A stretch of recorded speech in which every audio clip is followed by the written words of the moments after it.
नमस्कार मित्रों, स्वागत करते हैं एक बार फिर से हम आपके अपने YouTube चैनल कवि क्लासेस में। ऐसे बहुत सारे यहाँ पे कमेंट आ रहे हैं कि सर हमारा फॉर्म भरने में ये दिक्कत हो गई, ये प्रॉब्लम हो रही है। तो मैं समझ सकता हूँ कि अगर आप लोग फॉर्म भर रहे हैं तो आप लोग का फॉर्म यहाँ पे आप लोग को डर होगा कि क्या आप लोग का फॉर्म रिजेक्ट होगा कि नहीं रिजेक्ट होगा। इन सभी चीज़ों के बारे में आप लोग की जो भी चिंताएँ, जो भी आप लोग के कमेंट आए हैं, उन सभी के जवाब मैं इस वीडियो में देने वाला हूँ। क्योंकि एक एक करके जो कमेंट मैं दूंगा वो बहुत ज़्यादा टाइम लगेगा और किसी को समझ में नहीं आएगा, और यही प्रॉब्लम अगर सेम किसी और की होगी तो उसको भी इस वीडियो के द्वारा आपको मदद मिल जाएगी। ठीक है, तो अगर आपको सच में लग रहा है कि मैं आप लोगों के लिए अच्छी चीज़ें कर रहा हूं, आपके सभी कमेंट का जवाब दे रहा हूं, आपकी प्रॉब्लम को सॉल्व करने की कोशिश कर रहा हूं, तो जरूर सेशन को लाइक कर दीजिएगा और शेयर जरूर कर दीजिएगा। और एक काम मेरा और कर दीजिएगा कि नीचे आप लोग का रेड कलर का एक बटन दिखाई दे रहा होगा जिस पर सब्सक्राइब लिखा हुआ है, बस उसको क्लिक कर दीजिएगा। बस इतना ही काम मेरा करना है और सारी चीज़ें मैं आप लोग को यहाँ पे बताने वाला हूँ कि कैसे आप लोग अपने फॉर्म को इंप्रूवमेंट कर सकते हैं, क्या इसमें चीज़ें होती हैं। तो चलिए शुरू करते हैं आज अपने सेशन को। सबसे पहले मैं एक कमेंट यहाँ पे लेता हूँ। वह कमेंट है आपका कि सर मेरा 12th में मार्क्स जो है 270 है, यानी कि 277 है, और उसकी जगह 377 भर दिया है। तो क्या इसमें हम लोग क्या कर सकते हैं? ठीक है, तो फील हो गया तो हम क्या करें? तो इसमें आपको बताना चाहेंगे कि इसमें आप लोग का कोई भी इंप्रूवमेंट यानी कि कोई भी सुधार आप लोग का नहीं कर सकते हैं। आप लोग, ये आप लोग के लिए मना है। ठीक है, समझ गए आप लोग इसमें। तो यहाँ पे देखिए, या तो अगर आप फी पेमेंट कर दिए हैं, ठीक है, तो फिर आप क्या करिए कि इसको आपको सुधार करने का मौका मिलेगा नहीं। अगर फी पेमेंट नहीं किए तो फिर से आप फॉर्म भर दीजिए। लोकेश शुक्ला जी ये हैं, ठीक है, तो लोकेश शुक्ला जी अगर आप मेरी बात सुन रहे हैं तो आपको फॉर्म फिर से भरना पड़ेगा अगर फीस नहीं जमा किया है तो आप। ठीक है, अगर फीस जमा कर दिए हैं तो फिर इसमें कोई सुधार नहीं हो सकता है, वह काउंसलिंग के बाद हो सकता है। यहाँ भी बताया गया है कि हाँ, ये हो सकता है कि जब आप लोग की काउंसलिंग हो तो कॉलेज स्तर पर भी आप लोग का फॉर्म जो है वह रिजेक्ट हो सकता है। ठीक है, दो स्तरों पर आप लोग का जो फॉर्म है वह रिजेक्ट हो सकता है। पहला कि आप लोग जब फॉर्म भरें तभी, और सेकंड जब आप लोग का कॉलेज में जाएगा काउंसलिंग के समय तो उस समय भी फॉर्म आप लोग का रिजेक्ट हो सकता है। ठीक है, तो ये चीज़ें आप लोग ध्यान से देखिएगा कि आप लोग फॉर्म भरे हैं सही से या नहीं भरे हैं। यानी इस कंडीशन में अगर हम बात करें कि लोकेश शुक्ला जी आप अपने फॉर्म का जो होगा, तो यह अभी आप लोग का जो रोहिलखंड यूनिवर्सिटी है वो आपका फॉर्म तो रिजेक्ट नहीं करेगी, लेकिन हाँ, जब आप काउंसलिंग के टाइम जाएंगे जिस कॉलेज में आपको एडमिशन होगा वहाँ पर वो आपके फॉर्म को रिजेक्ट कर सकती है। तो इस कंडीशन में मेरी एक राय रहेगी, आप इस फॉर्म को फिर से फिलअप कर सकते हैं। चलिए यहाँ पे सेकंड कमेंट मैं लेता हूँ कि शिवम उपाध्याय जी हैं। इन्होंने बोला है कि सर यूपी बीएड फॉर्म जो है 12th क्लास में गलती से बोर्ड नेम में सीबीएसई लिख गया, यानी कि ये यूपी बोर्ड से हैं और सीबीएसई इन्होंने लिख दिया था। और तो ये क्या करना चाहिए इनको, मतलब जब सीबीएसई बोर्ड लिख दिया तो ये क्या करे? इन्होंने बोला है कि मैं बहुत ज़्यादा परेशान हूँ, प्लीज़ मेरी हेल्प करिए। तो आपको बताना चाहेंगे कि आपने जो गलती की है वह सुधारने लायक नहीं है। ठीक है, यानी इसमें आप कोई भी सुधार जो है वह नहीं कर सकते हैं। अगर आप फी पेमेंट कर दिए हैं तो फिर आपको लिए बहुत ज़्यादा दिक्कत होगा, क्योंकि आपको फॉर्म फिर से भरना पड़ेगा। ठीक है, क्योंकि यहाँ पर आप लोग जो मार्कशीट अपलोड किए होंगे उसमें यूपी बोर्ड का होगा, और आप लोग को जो मार्कशीट यहाँ पर मेंशन किया वो आपका सीबीएसई बोर्ड है, तो इसलिए आपका जो फॉर्म है वो रिजेक्ट हो सकता है। पहले ही रुहेलखंड यूनिवर्सिटी आप लोग का यहाँ पे फॉर्म को रिजेक्ट कर सकती है। ठीक है, समझिए बात को। ठीक है, अगर आप यहाँ पे क्या करें कि अगर रुहेलखंड यूनिवर्सिटी आपका फॉर्म रिजेक्ट नहीं करती है तो जिस भी कॉलेज में जाएंगे वो आपका यूनिवर्सिटी आपका रिजेक्ट कर सकती है। तो इस कंडीशन में आपको फॉर्म यहाँ पे फिर से भरने की मैं सलाह दूंगा कि आप लोग फॉर्म को फिर से भरिए, अन्यथा आप वेट करिए। अगर बाई चांस हो सकता है कि बाद में कोई यहाँ पे संशोधन का नया नोटिफिकेशन आया तो उसके बारे में आपको बाद में वीडियो बनाकर बताऊंगा, लेकिन इस अभी वर्तमान समय में जो कंडीशन है उस आधार पर मैं कह सकता हूं कि आपको फॉर्म को दोबारा ही भरना पड़ेगा। यहाँ पे थर्ड कमेंट जो आपका आया हुआ है वो विकास वर्मा जी का। इन्होंने बोला है कि भाई मेरा ओटीपी नहीं आ रहा है, ना ईमेल पे आया और ना ही यहाँ पर मोबाइल नंबर पे। तो ये आप लोग का कोई दिक्कत नहीं, ये आपकी सर्वर प्रॉब्लम है। ठीक है, क्या है? सर्वर की प्रॉब्लम है। आप चाहें तो रात में ट्राई करिए फॉर्म भरिए, या फिर आप लोग एकदम बिल्कुल मॉर्निंग में 6 बजे से 8 बजे के बीच में फॉर्म भरिए, तो उसमें कोई फॉर्म नहीं भरता है, उस समय आप लोग का यहाँ पे सही हो जाएगा। ठीक है, और मेरी बात भी हुई तो उन्होंने बोला कि हाँ अभी अपडेट में चल रहा है वेबसाइट, क्योंकि बहुत ज़्यादा लोडिंग हो रहा है और लास्ट डेट आप लोग की नज़दीक आ रही है। 15 आप लोग की मई लास्ट यहाँ पे डेट है, तो 15 मई आ रही। जैसे से आएगी वैसे से लोडिंग बढ़ता जाएगा, तो आप लोग को ओटीपी और मिलने में बहुत प्रॉब्लम होगी। तो मेरी आप लोग से यही कहना चाहूँगा कि आप लोग फॉर्म जो है वह या तो रात में भरिए, यानी कि 10 बजे के बाद 10 PM के बाद भरिए, या तो मॉर्निंग में भरिए, या फिर भोर में फॉर्म भर दीजिए। फिर उसमें कोई भी आप लोग की प्रॉब्लम नहीं फेस करना पड़ेगा।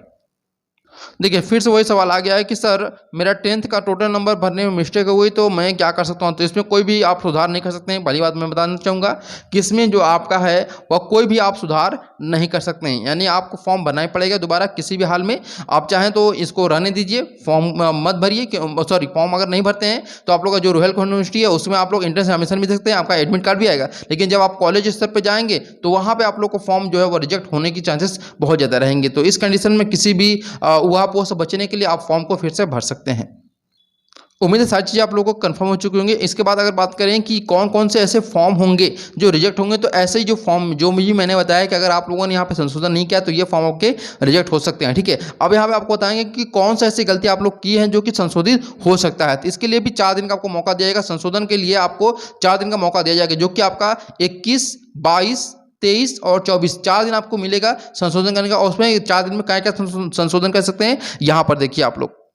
यहाँ में देखिए साफ साफ जब यहाँ पे आप लोग का आया हुआ था ब्रोशर, उसमें बोल दिया गया था कि कौन कौन से आप चीज़ें यहाँ पे सुधार कर सकते हैं। एक तो पहली कि आपका जो विषय वर्ग होगा, यार जैसे कि आप मान लेते हैं आर्ट्स ग्रुप यहाँ पे आप लोग यहाँ पे आर्ट्स ग्रुप के हैं और गलती से आपका साइंस ग्रुप भरती हैं, ठीक है, या फिर साइंस ग्रुप के और आर्ट्स ग्रुप भरती हैं, तो उसमें आप लोग संशोधन कर सकते हैं। ठीक है, इसके लिए आपको 4 दिन का टाइम दिया जाएगा। इसके अलावा लिंग में आप लोग संशोधन कर सकते हैं। मान लेते हैं कोई मेल है और ट्रांसजेंडर का दिया है, ठीक है, या फिर फीमेल है और ट्रांसजेंडर का दिए, तो उसमें आप लोग संशोधन कर सकते हैं। भारांक में, भारांक यानी जैसे आपका एनएसएस हो गया, एनसीसी हो गया, या फिर कोई खेल कोटा हो गया, तो इसमें आप लोग अपने भारांक को संशोधित कर सकते हैं। जैसे कि मान लेते हैं कि कोई एनसीसी का है, ठीक है, यहाँ पर एनसीसी का ए ग्रेड प्राप्त किया है, ठीक है, ए ग्रेड प्राप्त किया और उसका सिर्फ और सिर्फ कॉलेज से मिला हुआ है, उसको कहीं अन्य से ऑथराइज नहीं मिला हुआ है, तो उस कंडीशन में आप लोग का जो फॉर्म होगा बाद में रिजेक्ट भी हो सकता है। ठीक है, तो इसके लिए यहाँ पे आप लोग संशोधन कर सकते हैं। या और उसके बाद यहाँ पे परीक्षा केंद्र, जैसे आपको पता है कि कम से कम आपको 5 परीक्षा केंद्र भरना होता है, तो 5 परीक्षा केंद्र में अगर चाहें तो यहाँ पर जो पहले नंबर का है उससे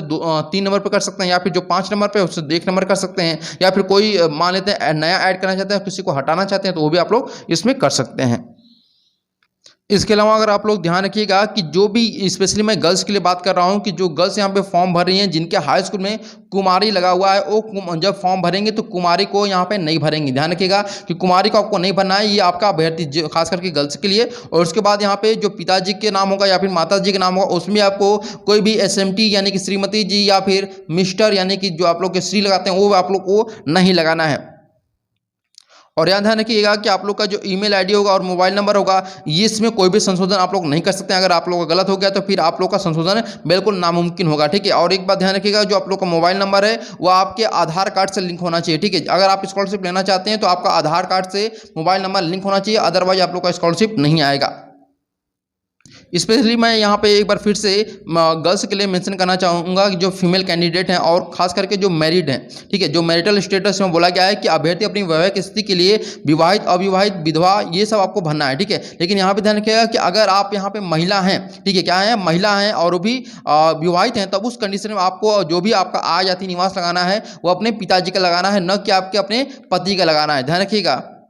और बहुत सारे लोग यहाँ पे बोल रहे हैं कि सर हमने क्या किया हुआ है कि अपनी अंगुलियों की जगह पे क्या कर दिया, मान लेते हैं उन्होंने साइन भी कर दिया, साइन की फोटो अपलोड कर दी है, या बहुत सारे लोगों ने यहाँ पे थंब की फोटो अपलोड कर दी है। ठीक है, यहाँ पे थंब की अपलोड नहीं करनी है, बल्कि आपको क्या करना है, बोथ इंडेक्स फिंगर्स करना है। ठीक है, दोनों तर्जनी को आपको लगाना है। अगर दोनों तर्जनी आप लोग नहीं लगाए और क्या कर दिया, आप लोग थंब को अपलोड कर दिए हैं, तब उस कंडीशन में आप लोग का जो फॉर्म है वह रिजेक्ट हो जाएगा। क्योंकि आप लोग जब जाएंगे एग्जाम देने के लिए तो वहाँ पे आप लोग का थंब का यूज किया जाएगा, और अगर आप लोग थंब वहाँ पे मिलान नहीं हुआ तो फिर वहाँ पे फिर आप लोग को दिक्कत होगी। वहाँ पे देखिए दिया हुआ भी है कि इस दशा में यानी अगर आप लोगों ने बोथ इंडेक्स फिंगर्स इसकी जगह थंब लगा दिया है तो आवेदन पत्र आप लोग का निरस्त हो जाएगा, यानी कि आप लोग का जो आवेदन होगा वह क्या हो जाएगा, कैंसिल हो जाएगा।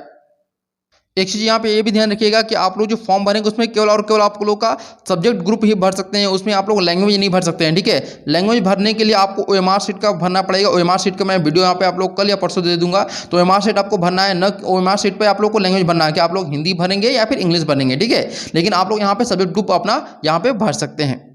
देखिए मैंने अभी पीछे बताया भी था आप लोग को कि जो विवाहित महिलाएं हैं, ठीक है, अभ्यर्थी हैं, उनका जाति प्रमाण पत्र, आय प्रमाण पत्र, ये सभी के सभी कहाँ का निर्गत होना चाहिए, ये पिता के नाम पर निर्गत होना चाहिए। ध्यान रखिएगा कि आपके पिताजी के नाम पर निर्गत होना चाहिए। ऐसा ना हो कि बहुत सारे ऐसे यहाँ पे फीमेल कैंडिडेट हैं जिनके की जो फादर हैं, ठीक है, जो फादर यहाँ पे हैं वो क्या है, गवर्नमेंट जॉब करते हैं। ठीक है, तो वो लोग सोचते हैं कि हमारे जो पति बेरोजगार हैं या फिर मान लेते हैं वो सरकारी जॉब में नहीं है, तो वो लोग ये सोच के जो फॉर्म भर देती हैं, उनका आय जाति निवास बनवा देती हैं कि उनके नाम पर हमारा स्कॉलरशिप जो है वो आ जाएगा। तो इसमें यहाँ पे यूपी गवर्नमेंट ने रोक लगा दी है कि अगर आप यहाँ पे क्या है अपने पिताजी, आपके पिताजी गवर्नमेंट जॉब करते हैं तो भी आपको अपना प्रमाण पत्र लगाना होगा, क्योंकि आप क्या है अपने पिता की भी संतान है। तो इस प्रकार से आपको अपने पति का नहीं लगाना बल्कि आपके पिता का लगाना है। आय जाति निवास तीनों का तीनों है।